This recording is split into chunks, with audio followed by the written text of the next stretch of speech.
Parang may naisip tuloy ako, parang ano tuloy.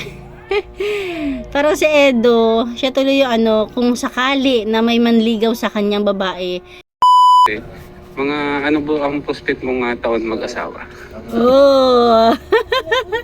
Kung sakasakali na ikaw ay magmamahal, ano ba yung katangian na hinahanap mo sa isang babae? Una siguro, may takot sa Diyos. Ayan, number one. Pangalawa, siyempre maasikaso.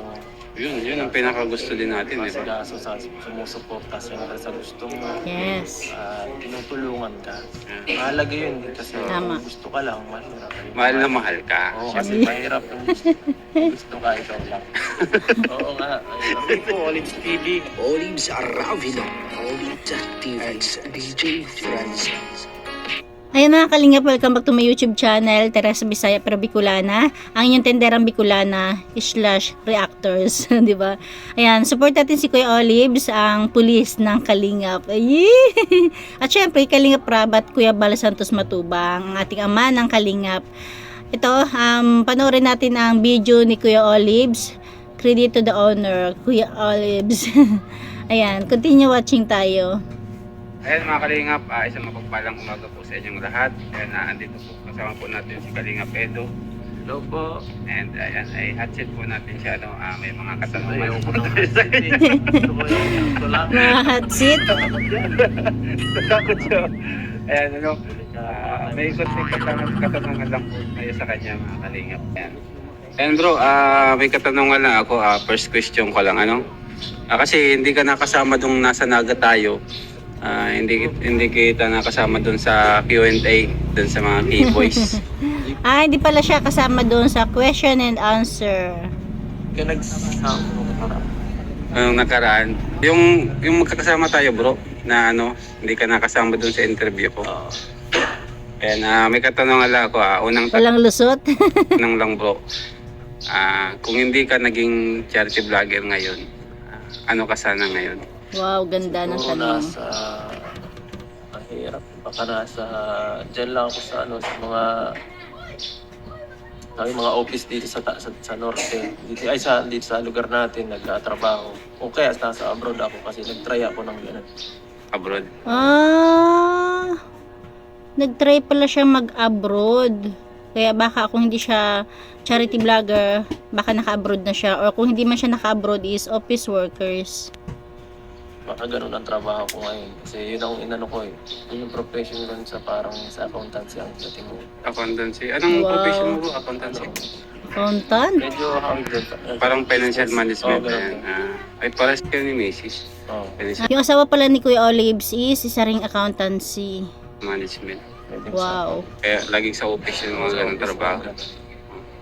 Office Hindi yun girl. pala yung mo ngayon. Kaya kasi saka nung sa factory naman, nag-try ako mag-apply nung sa Manila. Sa abroad ay sa Manila.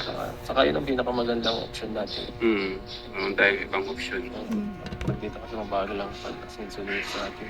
Tsaka pati kung dito lang sa Norte, yung sahod ba kayong minimum? Yun, saka Medyo mababa. talagang mahirap ang paghanap ng trabaho dito. Kaya Talaga, totoo yan. hirap mamuhay dito kung gusto mo talagang umunlad.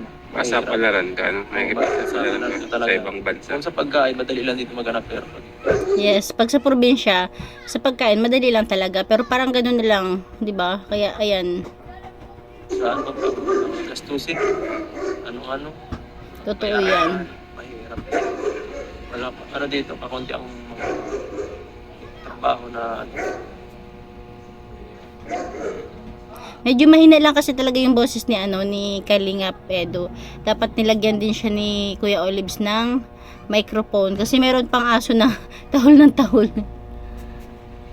Ayan, sa pagiging charity, Ayun, yung unang tanong ni Kuya Olives is kung hindi ka naging charity vlogger, ano ka ngayon sa palagay mo?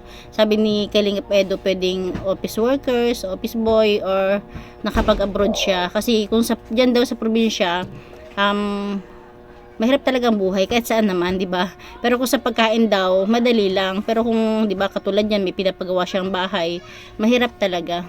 Kaya talagang napakalaking example na lang, 'di ba? Katulad ni Edo, 'di ba? Kahit papaano hindi sila hirap sa buhay, nakapagtapos siya ng accountancy.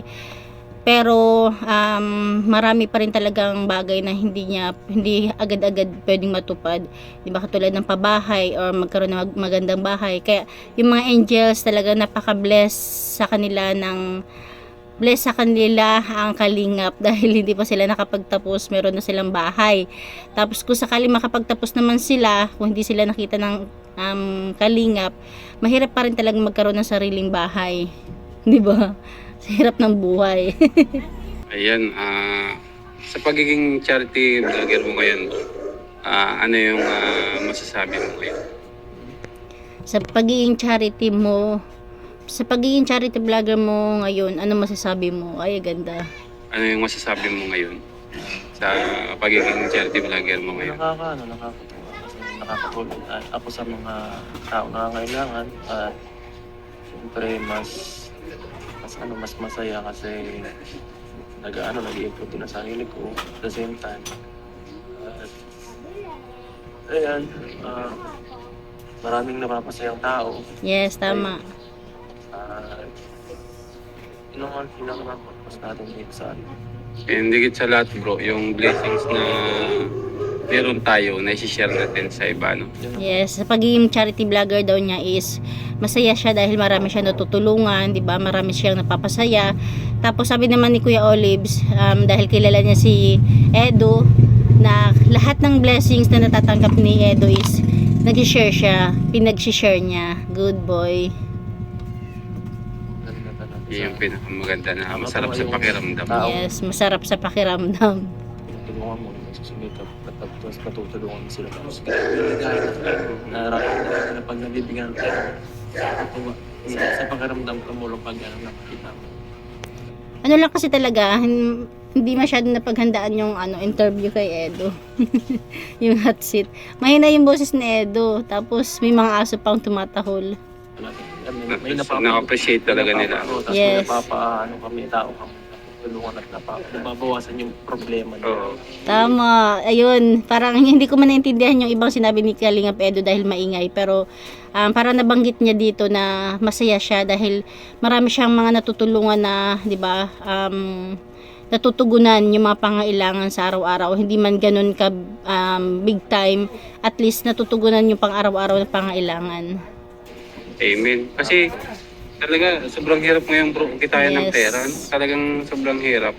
Kumbaga kahit nga kumbaga may trabaho ka na, construction worker o kung ano pa man, pero ang hirap talagang kitain ng pera. Kung Tama. kumbaga kaya malaking tulong yung kahit paano yung iba nating nalalingap bro na walang masyadong magandang hanap buhay. Tapos sa pamamagitan ng Team Kalingap, Yes. natulungan natin mapabahayan, ano? Diba? Hindi lang simple yun. Pabahay is napakalaking napakalaking katugunan sa bawat pamilya. Sana Ang sarap all. sa pakiramdam sa puso na yung ginagawa natin ito na nakakatulong din tayo sa iba, no? Tama.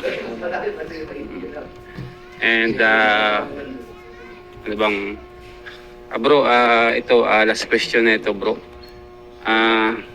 Kung sakasakali na ikaw ay magmamahal, Ooh. ano ba yung katangian na hinahanap mo sa isang babae? Siyempre, una siguro, may takot sa Diyos. Ayan, Yes. number one. Number one. Pangalawa, siyempre maasikaso. Yun ang pinakagusto din natin, di ba? Oo nga naman. Kasi sa panahon ngayon, mahirap ng kasi kadalasan, yung mga babae is talagang gusto sila na yung naasikaso. Gaso sa Pero hindi naman lahat gaso sa sumusuporta siyempre sa gusto Tama. mo. Tinutulungan ka. Mahalaga yun kasi kung gusto ka lang, mahirap. Kasi pag Dapat may charity heart. May pusong kalingap rin. paano pala pag mahirap na tapos susubuhin mo lang rin ang problema. Maganda yung taong makakatulong sa iyo sa hirap at ginawa. Tama. Pangatlo, siyempre, dapat may pangarap din siya. Yes. Oo nga naman, dapat may pangarap din. Siguro, kahit yung lang, mahirap na yun ano eh. Malaki. Yung ganong klase, mahirap makahanap. Mahirap na makahanap, ano. Kumbaga talagang maswerte na rin pag nakahanap tayong ganung babae. Yung gusto ko kagad talaga. Tapos, yung Tapos gusto ka siyempre. mahal na mahal ka. Oo, kasi mahirap. Eh, gusto ka, ikaw lang. Oo nga. Ay, Totoo hugot yan, bro. yan. Ito yun. Kasi ang hirap yung, siyempre yung effort mo, todo effort ka doon sa ginagawa mo. Tapos, pag hindi ka kasi gusto, hindi naman niya na-appreciate eh. Oo, Kahit Punto. anong gawin mo. Kahit anong gawin ka, bigay mo pa lahat, wala. Wala yan. Saka, syempre, mas maganda kung pares kayo, pares yung Compatible kayo. pares Yung nararamdaman niyo, sa isa't yung isa. feelings. Tama, para sila may pusong kalingap. At saka ibig sabihin si Edo pala, siya yung tipong kapag alam niya, halimbawa type niya yung babae, tapos maramdaman niya na mahal siya, mas mamahalin niya, di ba? Kasi hindi siya ang tawag dito, hindi siya attractive sa kung sino-sino lang basta babae na kung hindi rin naman siya kaya mahalin, di ba? Yun lang. So, para madali lang. Mm. Kung pag ganun kasi parang madali lang magpatawad. Siyempre, Yes, kung mahal mo. Ganyan. Pag mahal mo, ka, talagang susugal ka. Pag mahal mo, Oo. talagang Bibigay mo lahat. talagang mas maganda kung ganun talaga. At least yung pagbigay mo sa kanya ng lahat, sulit naman. Oo. May Oo, kasi kapalit mahal din siya di ba? naman yung pagmamahal din niya. Mm. And bro, Maganda nga, di pa naman porsyonada. Wala pa rin. mahirap yun. Kaya Di mas ba? Mas siya na mas gusto niya yung mahal siya kaysa sa mahal niya. Kapag mahal siya, mamahalin na lang niya. Kasi useless nga yung effort mo kung hindi ka naman mahal, tapos parang wala lang, di ba? Pero kung mahal na mahal siya, lahat ng gawa niya, lahat ng effort niya is appreciate ng babae. maganda talaga, simula sa simula pa lang, Oo. Mahal siya. may na kayo, may pagtingin na kayo sa isa't isa. Tapos, unti-unti, nakikilala ka niya, nagugustuhan yung pagkatao mo, Yes. kung ano yung mga pas mo, ano yung katangian mo. Kumbaga, lahat niya magugustuhan. Parang may naisip tuloy ako, parang tuloy. Parang si Edo, siya tuloy yung kung sakali na may manligaw sa kanyang babae, syempre isipin niya mahal siya. Siya, ma-attract siya agad. 'Di ba? Hindi siya mato-turn off. Kasi yun yung gusto niya gusto niya yung mahal siya. Wala lang, naisip ko lang. Comment kayo kung 'di ba? Kasi pag may nanligaw sa kanya, ibig sabihin, maisip niya, mahal siya, gusto siya. Yun yung gusto niya yung mahal siya, mahal na mahal siya, bago niya mahalin. Etchos, charis lang. Kahit di na lahat, basta tanggap ka. Tanggap ka, Kaya bilang pala, kahit pa sabihin natin sari-sari lang, hindi siya masyadong sweetness, medyo may pagkano nga siya, as in, parang Arla Robin Padilla. Magino, pero medyo bastos.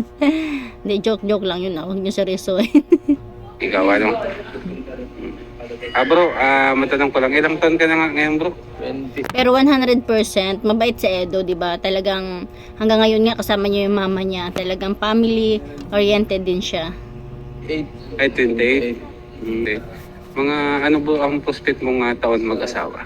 Oh. Ilang taon nga si Edo? 28. Ilang taon kaya siya gusto mag-asawa? O ilang taon niya balak mag-asawa? Siguro mga 31, 32. Oh, 31, 32, 28, 29, 30, 31, 30.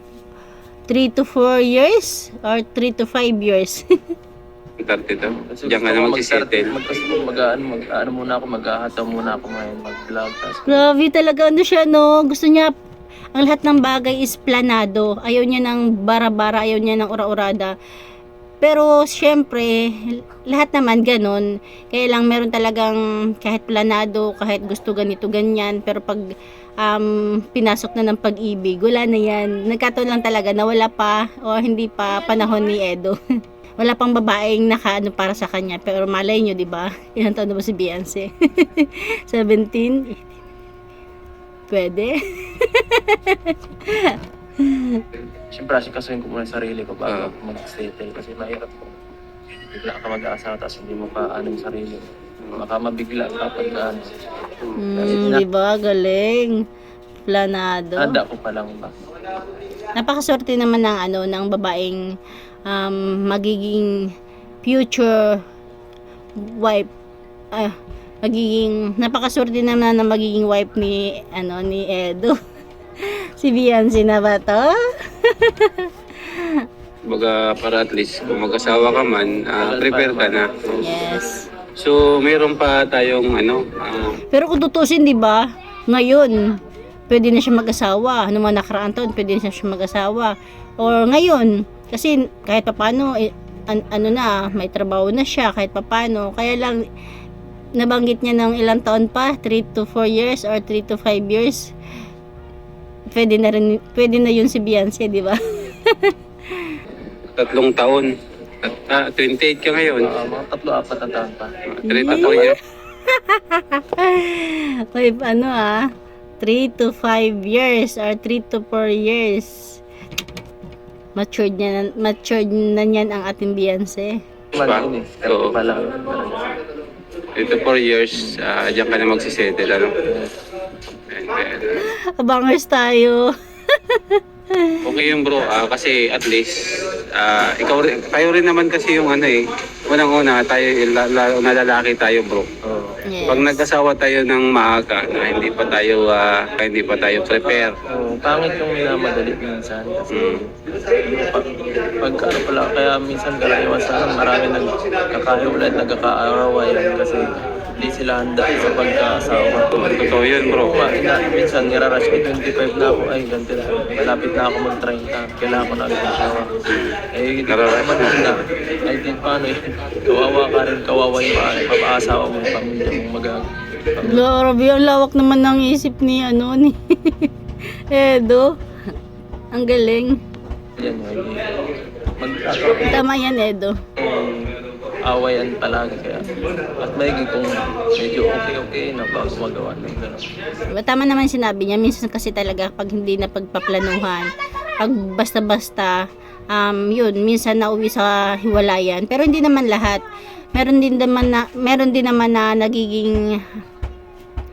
naman nakaka-survive sa kahirapan, 'di ba? Dumadaan muna sa kahirapan, mga pagsubok.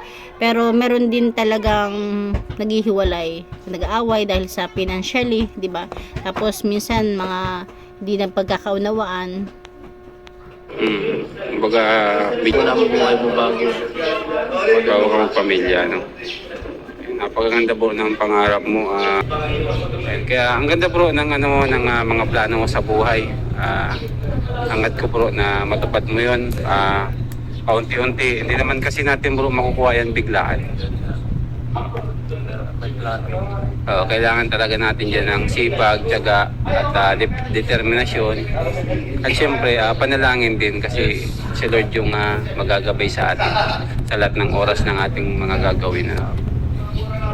Kaya bro, hintayin ko bro na pamilya ka sana ay alam ko kukunin mo akong ninong. Tagal pa. Taon pa. Pero bro, good luck sa sa career mo ngayon. Sa love team mo ngayon, good luck talaga sa inyo and sana tumuloy-tuloy yung blessing sa inyo kasi alam ko bro kung ano yung blessings na natatanggap mo ngayon, i-share mo yun sa iba. And napakasarap sa pakiramdam na dumadaan sa iyo ang blessings para makatulong ka sa iba. Kaya lastly bro, ano yung masasabi mo sa mga solid EDC fanatics ngayon? Salamat po sa suporta ninyong lahat. Sa pagtangkilik sa aming tambalan ni Beyonce. Malaking tulong po yun sa amin, sa akin, sa channel. Kaya mga kamamshi, hanggang dyan na lang ating kunting share. Thank you for watching. God bless you all and Jesus loves you. Wala po kami kung wala kayo. Kaya salamat po talaga sa suporta. God bless po sa inyo lahat. At Hindi po kayo magsawa. syempre wag natin kalimutan pasalamatan ng ating Ama.